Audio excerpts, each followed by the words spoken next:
Hello, this is Writers at Work, a podcast for readers and writers about the joys, heartaches, challenges, and satisfaction of the creative writing process. I'm your host, Jim Fusilli. Joining me on this episode of Writers at Work is Dervla McTiernan, the international best-selling mystery writer whose latest, 3 Reasons for Revenge, is available now. A native of Ireland who now resides in Australia, Dervla has published a variety of mysteries and thrillers, including 4 audio novellas as part of the Audible Original franchise. Her novels include the 4-book series featuring police detective Cormac Reilly, set in Galway, The Ruin, won in 2019 Australia's Ned Kelly Award for Best First Novel by the Crime Writers Association of Australia. Her first standalone, The Murder Rule, was published in 2022, followed by What Happened to Nina in 24, and now 3 Reasons for Revenge. Perhaps as befits an author who now resides about 10,000 miles from her birthplace, Dervla shifts her settings. The Murder Rule is set in Virginia, Nina in Vermont, and 3 Reasons for Revenge in Melbourne. If you've suffered my presence at a writer's conference or some such, you know that setting is my greatest interest in fiction. That Dervla leaps from there to here to there, fascinates me, and we'll delve into that, I'm sure. I should add that if you don't know Dervla's work, visit her website. Not now, for God's sake. Wait until we're finished here. DervlaMcTiernan.com may be the best author's site I've ever experienced. All right, so let's proceed. Dervla McTiernan, welcome to Writers at Work. Thank you so much, Jim. Very happy to be here. Dervla, you began your career as an attorney, yes? Yes, I was a lawyer for about 12 years and then a But little bit of in-house practice after that. but not criminal law. No, never criminal law, just commercial, mostly international contracts, big, long, extremely boring contracts. So as a writer, you're interested in crime, but as an attorney, not so. Yeah, that's it. So when did you begin to think about writing a crime novel? I'd always loved books. I'd always been I wouldn't even say passionate, more kind of compulsive reader. But I just didn't think I could write. I think as a teen, I tried to write a little bit and I read enough to know that what I was writing was terrible. So I just thought, well, then I'm not a writer. In my mind, I thought writers were magical creatures and words just came out of their fingers perfectly formed. So I kind of had it at the back of my mind for years. And then around 2011, my husband and I and our 2-year-old little girl, we moved to Western Australia from Ireland after the subprime crisis. And we'd had a bit of a rough time through that crisis in Ireland and just things hadn't been easy for us. And I think Kenny and I both felt, look, we've always played by the rules. He's a civil engineer. I was a lawyer. We did everything you're supposed to do according to the rules of society as they were at the time. And it just didn't work for us. It just didn't work. So in a way, that gave us a lot of freedom because we sort of said, okay, well, we played by the rules and it didn't work. Maybe we get to do it our own way. Of course, reality intrudes. I did have to go back to a job that would pay some bills. But around 2014, when our new baby had started sleeping, I just knew I had to try. I just started writing every night from 8 to 10 when the kids had gone to bed. And as soon as I started that time, I knew I would never ever stop. It was the missing thing, that one little thing that you needed to be fully content in your life. And I've never stopped writing since. Yeah. And what were the first few efforts of your debut novel like, or the novel that you were working on at that time? What were the first few The drafts the like? the early paragraphs were bad and coming out so slowly. For those 2 hours, I might get 400 words maybe. And then the next day I'd delete them because they were shocking. And, it was really like trial and error before things started to come. And that book that I started working on became The Ruin, which was my debut. And I would say like there were moments in maybe draft 4 or something where you could see, looking back, you could probably see potential. But it was very sloppy, it was very wishy-washy and there was no feeling of tightness or tautness about it. Because I was just learning. I was learning on the page. Yes. Did you know where the story was going as you were struggling with the prose? Not a clue. Not a clue. And I do outline, now I try to be a little bit more structured, though there's always room for the organic side of things. But then I was just, I mean, I think I was just starting to read craft books at the same time that I was trying to write. So it was very much just following my instinct every night and seeing where it led me. Ah, did those books help at all? Yes. They did because they helped me to keep thinking about my book in a way that made me feel like I had some control. What I've learned over the years is that I tend to adopt little snippets of people's systems or ideas for a period, and then usually they fall away and something else comes in. But the way I've come to look at it over the years is it doesn't almost doesn't matter what the system is. It just helps me to keep thinking about my novel in an exploratory way. I think really what's doing the work is sort of my subconscious and the discipline of showing up every day. But systems help me think I'm in control. It makes me feel better. Well, I think also it helps you to say, I am a writer. Yes. Yes, You, exactly. I think making that decision to really commit to it, and I gave myself 5 years, was what I had in my mind when I started. I'm gonna try and learn how to write for 5 years, and I'll see where I am at the end of that. Because I figured if I was changing career in any other direction, I would expect it to take at least 5 years before I made any progress. You're learning new skills, you're learning a new environment, and that took meant I was just working in an environment of zero pressure and zero expectation. I felt it was going to be a long time before I got anywhere. As it happened, it didn't take that long, but giving myself that kind of time was really a good choice, I think. would you like to mention any particular book that you found helpful?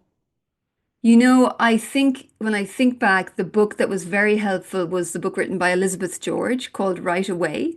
And that Elizabeth George, for anybody who isn't familiar with her work, writes these gorgeous, enormous, involved mystery novels set in the UK, featuring a detective called Inspector Linley. And they're absolutely fantastic. But her system is so complex and involved and requires such a level of detailed preparation that when I read that book first, I thought, oh my God, this is crazy. I can never do this.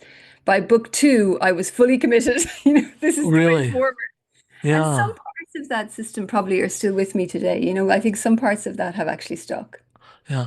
There's a book that I like, and when on the rare occasions when I teach, I use it. It's called The Modern Library Writer's Workshop by Ooh. Stephen Koch or Coach. And the book really gets across 2 points. One is nobody knows what they're doing when they start Yeah. out, and the other is, and no one has the time to learn. Yeah. In other words, we're all stumbling through this. Yeah. Yeah. Uh, That's and and fabulous. and that's a great comfort, I think. I think so. Anything that can look, the hardest thing with writing, I think, is showing up at your desk every day and making progress. And Yeah. whatever helps us to do that is a help, and whatever prevents that is a hindrance. And I think the reassurance that, okay, you're having a day at your desk where you feel a bit lost and you're not, you don't necessarily feel like you know what you're doing. Well, we all feel like that very frequently, and knowing you're not alone is a comfort. Maybe it keeps us at the desk another 10 minutes or 20 minutes or an hour. Yeah. So your cop, your policeman, Cormac Reilly, the protagonist in your first four novels, was he fully formed in your mind, or did he come together through various drafts? He was not at all fully formed, and I had no intention of putting him in the novel in the first place. It wasn't ever going to be a, police procedural novel or a detective novel when I started writing. I started that book with just one image in my head, which was of these two very young characters, Maud and Jack. She's in her early teens. He was a very young boy sitting in this crumbling house in the Irish countryside, holding hands as the darkness came in, no electricity in the house, damp all around them, and I knew they were afraid. And I had nothing else. I didn't know why they were afraid or what had come before this moment or what was coming next. I just couldn't get that image out of my head. And then that sort of became the prologue. And I knew I needed someone to find them. And I wanted that person who did find them to be uncertain, to be well-meaning but uncertain, not confident with young children. And I felt a young Irish guy at that period, in his very early 20s, unlike a young woman at that time, would have had less experience babysitting relatives. That was just the way I grew up. and would probably not be sure of himself. And I really liked that feeling that came from that scene. So that young man became a young Cormac Reilly, and he went on to become the central detective because I figured out pretty quickly, as probably many writers have before me, that having a detective at the center of the novel who can ask questions and move the investigation forward, like it's a good skeleton for a book. Right, right. And now he's based in Galway. Mhm. Um, is would you say that he is of Galway, that he does more than live there, that the city helped inform him? I think he is intrinsically Irish. And I think, yeah, I think it's fair to say that Galway, even though he's not from Galway originally, Galway is very much part of his DNA at the point we meet him, in the books. He moves into Galway actually in the first book from Dublin, having lived there for a few years. Ah, I think there's a Dublin and rest of Ireland sort of divide sometimes culturally, in that there can be a bit of a difference there. And he's not a Dubliner. He's from outside the pale, as we used to say back in the day. So there's a certain manner of policing that Irish police tend to adopt, which is very much we're part of the community. We're policing our own.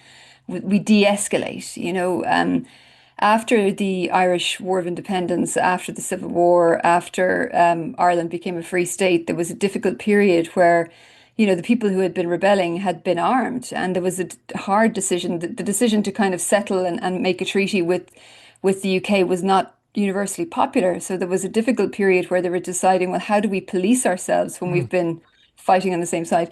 And the decision was to put down arms and to make the police unarmed, even though there were guns in the country at the time, and that was obviously scary, but they did do it. And I think that has stood to us over the years because that culture of, we're going into this situation to resolve it rather than to impose. You see it on the streets of Galway at night at 2 a.m. on the square outside Supermax when something is kicking off or has the potential to kick off. And, a couple of Gardaí will walk into that situation and with a joke or with a smart comment, become part of it and de-escalate if they can. And I right. think that's Cormac really to a T. Like he sees himself as one of the people, very much so. And would, coming in hard with a cudgel would be the absolute last thing on his mind. Yeah. As some of our listeners know, I believe setting is the most important choice an author makes when writing a novel or short fiction. Do you agree with that, or do you go somewhere else on that thought? I think setting is key. I think it depends on the novel. I think there are novels that are doing something else and they could be set almost anywhere. It's more about maybe a killer twist or a character relationship that is utterly compelling on the page, but it could be in this city or it could be in that city, and the city maybe isn't playing too much of a role in the book. But I think for me, and I really enjoy those books, to be clear. Like I would, be as excited about those as I would be about anything in that moment. But I think the books I come back to again and again, and the books I tend to reread have very rich worlds. And then you need the setting to be part of the book to really to feed the book and be part of the story on the page. Yeah, I'm zooming in on this because I'm fascinated by the idea that you were so far away from home when you wrote that book and set it in that location. Yeah, I think I was missing Galway terribly. We'd been living in Australia for a few years. Perth, Western Australia, is a beautiful part of the world, but it is very, very warm, very, very bright. I came from a city where the clouds hang low to a city where it's just big blue sky, and I felt almost pushed up into that sky every day, almost exposed. It was such a Right, culture shock. right. And I think I just couldn't, thinking about Galway, writing a book set in Galway brought me back there. And, I would close the blinds and this is not good for the environment, turn up the air conditioning, put on my jumper and play rain sounds. And I was back. I was in Galway. I was walking the same streets that I knew better than any other. Yeah, and conversely, was there any advantage to having a physical distance from the place? Did you feel, for example, liberated to invent locations or attitudes? I think the two things for me. I think liberation is a great word because I do think that's true. I think if I'd stayed in Ireland, I would have continued to play by the rules. I don't know if I would be writing today. Wow. And I think, yeah, I genuinely don't know if I would have broken out, from that sort of mental feeling of I must do this thing that I must do next. I don't know. I felt constrained in a way that I didn't once I moved to Australia. And I think being socially polite sort of was important to me, I think, in a way that it can't be when you're a writer. You have to tell the truth when you're writing. Sure. And I felt the freedom to do that when I moved to Australia. And I think the other thing was the contrast, the extreme contrast between the physical environment in Perth versus Galway made the elements that make Galway, specifically Galway, stand out very clearly in my mind. When you live in a place and you've always lived in a place, I don't think you see it clearly. You don't see it through the eyes of somebody coming in. I think the distance made me realize and recognize and miss the things that are intrinsically Galway. So they ended up on the page possibly more strongly than they would have otherwise. Yeah, and that's the element of setting that we forget about. We think of setting as physical place, but it's not necessarily. I mean, attitude is setting, Mhm. you know, Hmm. and the fact that you could infuse one character with an intense knowledge of the place and infuse another with the kind of distance you were beginning to feel Hmm. could be really great. Look, I look back and I can see that a lot of what I was doing, I didn't really understand that I was doing it. I think it was organic because I had just been reading voraciously all my life, and you internalize certain things that end up on the page. I think I have a better understanding now of what I'm doing when I'm writing. It's a little bit more intentional, but I'm just grateful that I was able to do it because it gave me a start in this new life, and it's been so joyful. Yeah, I do think there is an intuitive aspect to writers who read well and read a lot. I think even if you're just reading for pleasure, you take away things that you can use and you don't even know that they're inside you. Absolutely. I Yeah. could not agree more with that. I think so much of writing is subconscious, and I often now I set that up intentionally. If I've come to a really knotty problem in my book and I just am not making progress, I will write in the notebook. I'll just define in my notebook what is the problem? What am I stuck on? Write it down and then walk away and deliberately not think about it. Do other Yes. things, catch up on housework or have a shower or go for a long walk. And it might take a few hours or it might take a few days, but at some point, maybe I'm reading someone else's book or something, my brain will just present me with a solution, Yes. you know? No, the subconscious mind is our writer's best friend, It really is. you know. So let me ask you, why did you set the Riley series aside?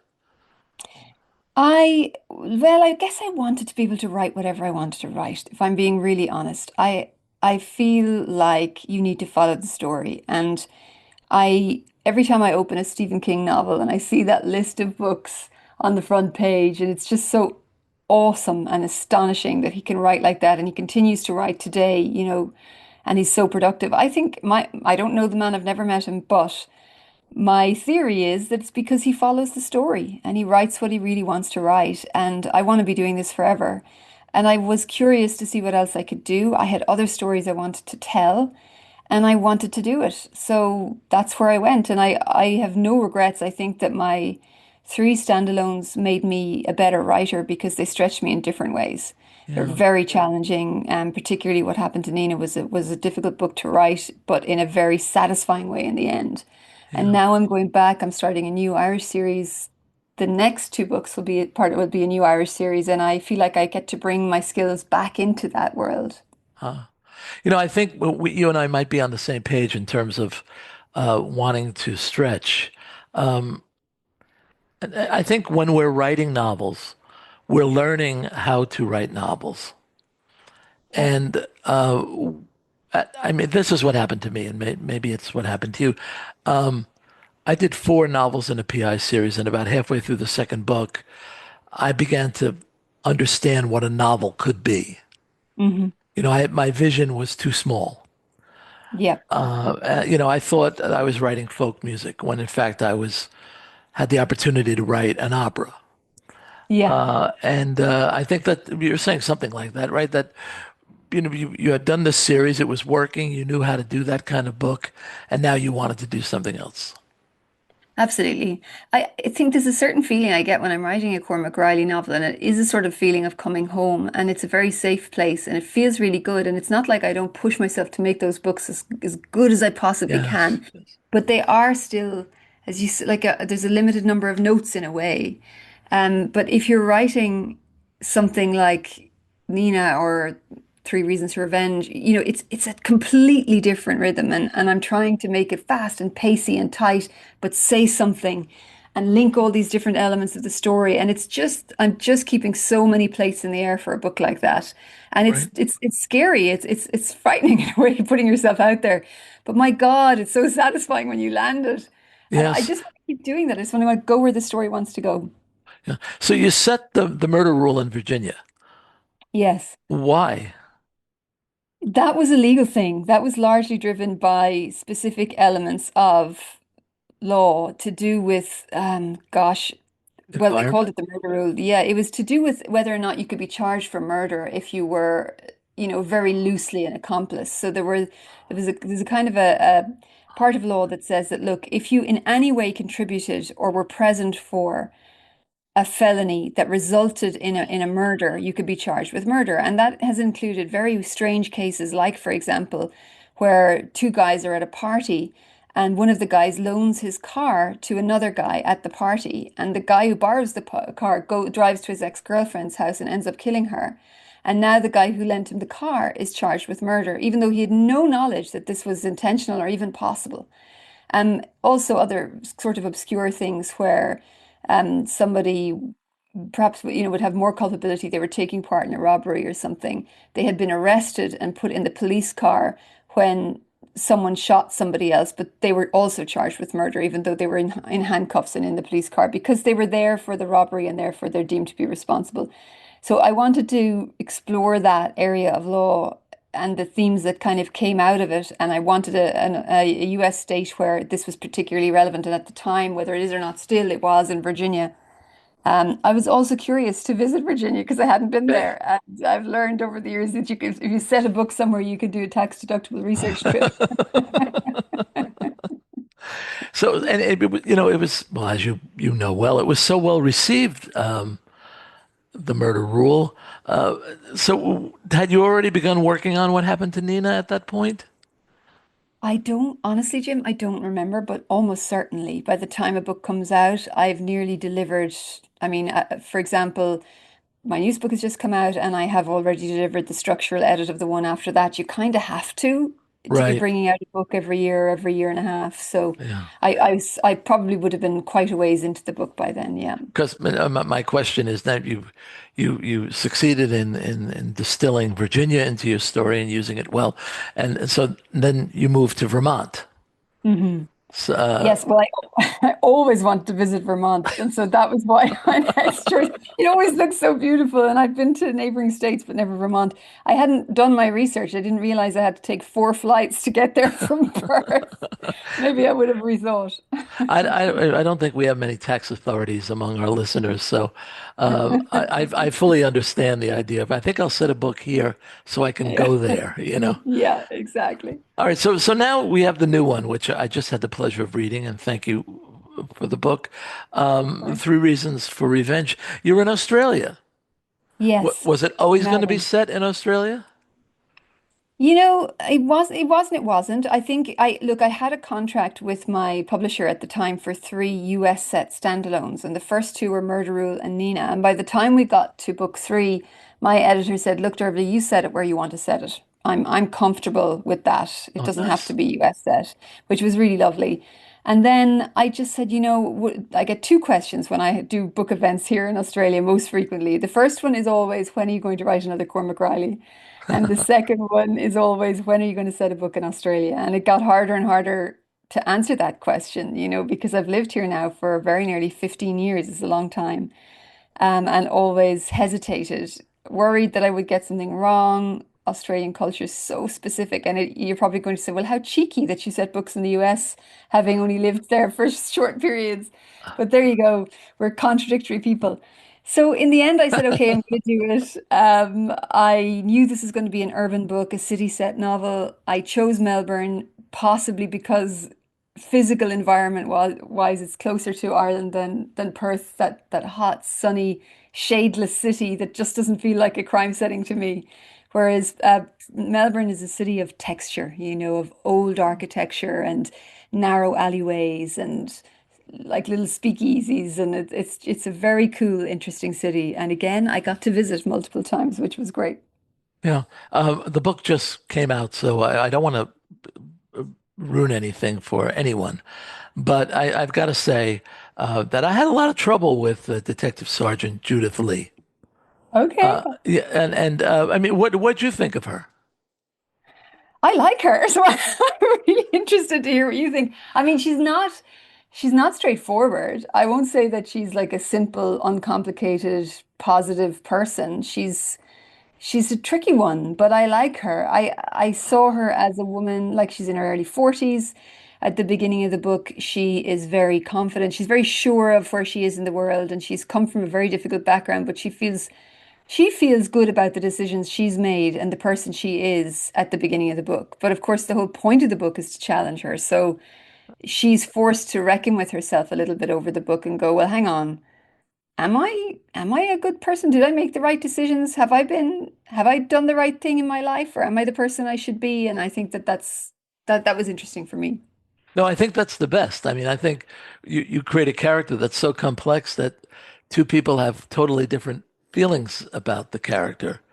I'd I, love to, but you tell me what you think, Jim. I'd well, love and to. I think she, is secretive, and I think she's unfair to Rocky, Yeah, yeah, her, yeah. her mentor and protector, and I think she destroyed evidence in at least two Yeah.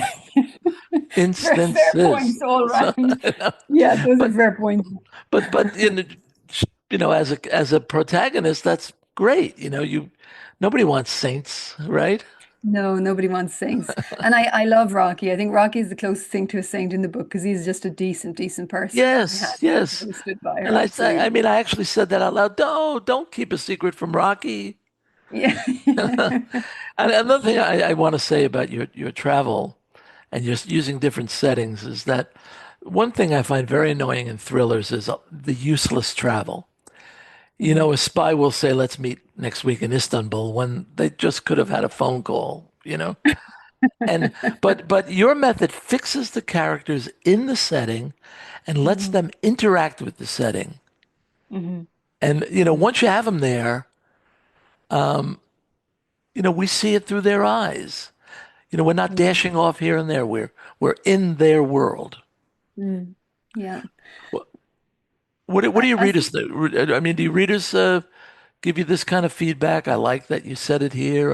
I think the Irish setting in particular has been very popular and important. The setting in the books, in the Irish books, I think is probably of all the books I've written, setting is most intrinsically part of the novel in the Cormac Reilly books.